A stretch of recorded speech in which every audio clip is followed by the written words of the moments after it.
T'es-tu déjà demandé à quoi ta voix ressemblait quand tu parles aux autres ? Tes amis et ta famille peuvent probablement t'identifier au son de ta voix. Il se trouve qu'elle en dit long sur nous. Numéro 1. Ta voix indique à quel point tu es sociable. En fait, les gens peuvent dire si tu es extraverti ou introverti. Les extravertis ont tendance à parler fort, rapidement et de manière excitée. Les introvertis, eux, parlent plus calmement et plus doucement. Donc si tu es cette personne qui parle très fort à une fête, tu te rendras peut-être compte que tous les yeux sont rivés sur toi, alors que si tu es introverti, peut-être que tu ne seras pas du tout à cette soirée. Numéro 2. Es-tu digne de confiance ? Un seul mot peut faire la différence et dire si l'on peut se fier à toi ou non. Dans une étude, les participants ont entendu plusieurs enregistrements du mot « bonjour ». Les femmes ont dit que les hommes qui prononçaient « bonjour » avec une certaine intensité à la fin du mot avaient l'air plus dignes de confiance.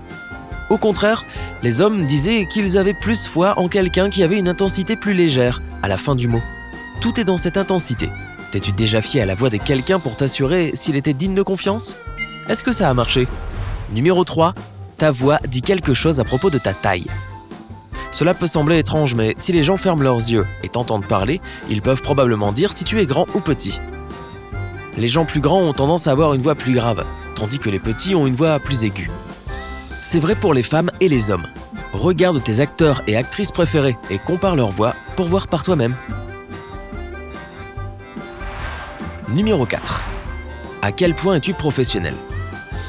Allez, parlons de l'intonation. Tu as sûrement déjà entendu des gens parler ainsi. C'est une tendance de communication, surtout en Amérique du Nord, où celui qui parle prend un ton aigu à la fin de la phrase. En d'autres termes, ces déclarations ressemblent à des interrogations. Ces gens-là semblent moins sûrs d'eux-mêmes et moins éduqués, et donc moins professionnels. Garde ça en tête pour ton prochain entretien d'embauche. Numéro 5. La fertilité de la femme. Si une femme au cours de son cycle menstruel a atteint le point où elle est la plus fertile, sa voix va involontairement être plus aiguë. C'est un des objectifs de l'évolution, puisque nos ancêtres utilisaient cet indicateur pour s'assurer que la femme était prête à procréer. De même, des études ont démontré que la voix d'une femme prendra une intonation plus aiguë quand elle parle à quelqu'un qui l'attire. Alors, sois attentif. Numéro 6. La force de l'homme. Une étude a été menée sur des participants à qui on a demandé d'écouter des voix masculines de différents pays parlant leur propre langue. La force des hommes dont les voix ont été enregistrées a été testée. Les hommes qui avaient les voix les plus graves avaient une force physique la plus élevée, surtout dans le haut du corps. Une autre chose à laquelle il faut faire attention dans le monde de la séduction. Là encore, réfléchis à la fonction évolutive. À l'époque des premiers hommes, les femmes gravitaient autour des hommes qui avaient les plus grosses voix. Elles savaient ainsi qu'ils les protégeraient, défendraient leur foyer et que c'était probablement de bons chasseurs et athlètes. Avoir un bon sens de l'humour venait apparemment après. Numéro 7. Ta voix indique ton état de santé. Si tu as remarqué beaucoup de changements dans la voix d'une personne, le rythme auquel elle parle, le ton et le timbre de sa voix, ou si elle parle plus bas, il pourrait s'agir de la maladie de Parkinson. Ces changements peuvent arriver dans la voix à cause des tremblements que le patient éprouve. Numéro 8. Ta gentillesse et ton empathie. À quoi ressemble la voix de ta mère ? Ou de ta grand-mère ? Espérons qu'elle soit accueillante, douce et gentille. Écouter un adulte parler lentement et calmement avec un ton chaleureux a un effet apaisant sur l'enfant. Et même sur les animaux. Les adultes le remarquent aussi. Si la voix de quelqu'un est froide, stridente ou abrupte, on pourrait penser qu'elle n'est pas capable de comprendre les sentiments des autres. Ce n'est pas que dans ta tête. Numéro 9. Si tu es un chef de file ou non. Quand tu sais ce que tu fais, tu as tendance à élever ton timbre de voix en négociant ou en débattant avec quelqu'un. Tu devrais aussi faire attention à la fréquence et au moment où tu élèves la voix, et à quand tu parles avec enthousiasme. Tout cela te donne l'aura d'un chef de file, et les gens ont tendance à te suivre. Élever simplement la voix et parler aux gens de manière froide et cassante donne l'impression que tu souhaites maquiller ton manque de savoir ou d'expérience. Tu ne passes pas pour un leader dans ce cas. Numéro 10. Ton niveau de stress. Si tu es stressé, tes cordes vocales ont tendance à se serrer. Ta voix sera chevrotante et irrégulière. Tu pourrais aussi buter sur les mots. Au final, tu donnes l'impression d'avoir un discours désorganisé, ce qui rend une image de stress et d'anxiété. Numéro 11. Le niveau de confiance en soi. Une personne qui a confiance en elle aura un ton calme et stable. Elle aura un volume idéal et ses mots sortiront à un rythme régulier. Ces cordes vocales serrées dont je parlais plus tôt chez une personne stressée sont relâchées chez une personne en confiance. Cela permet un flux d'air constant, donc la personne a l'air à l'aise. Les gens perçoivent cette personne comme étant forte et en confiance. Numéro 12. Le stéréotype de l'attraction vocale. Une étude a découvert qu'il y avait une corrélation entre l'attraction que l'on dégage par la voix et notre niveau d'attraction physique. Oh, moi, ça m'arrive tout le temps. Bon, garde en tête que ce sont des stéréotypes, donc ce n'est pas vrai pour tout le monde. Il faut le prendre avec des pincettes. Dans cette étude, les hommes qui avaient l'air attirants avaient tendance à avoir le buste en V.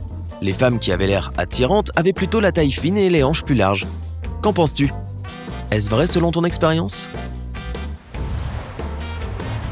Numéro 13. À quel point contrôles-tu tes émotions?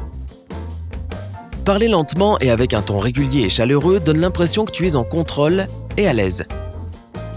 Un bon indicateur pour ce qui relève du contrôle des émotions. Si tu parles trop vite et que ton timbre de voix est trop haut, tu pourrais sembler hystérique et anxieux. Les gens penseront que tu ne peux pas contrôler tes émotions et tu auras l'air non professionnel et négligent. Numéro 14. Une voix nasillarde. Une voix nasillarde donne l'image d'une personne demandeuse, calculatrice et froide. Une personne avec cette voix-là aura peu de chances d'être prise au sérieux d'ailleurs. De plus, la plupart des gens trouvent ça agaçant. Si tu es dans cette catégorie, que peux-tu faire? Essaie d'ouvrir la bouche un peu plus quand tu parles, afin que ta voix vienne directement de ta cage thoracique au lieu de ton nez. Numéro 15. À quel point tu as du succès? Notre voix est tout aussi unique que nous, mais la voix de ceux qui sont considérés comme prospères ont certaines choses en commun. Réfléchis au point précédent sur la confiance. Les gens qui réussissent ont des voix plus basses et plus chaleureuses. Leurs mots sortent de manière régulière et leurs cordes vocales sont détendues. Ils vont parler assez fort pour qu'on les entende, mais pas trop, afin qu'on prenne plaisir à les écouter. Ils savent que leur voix est un atout de charme. Numéro 16. À quel point tu es créatif?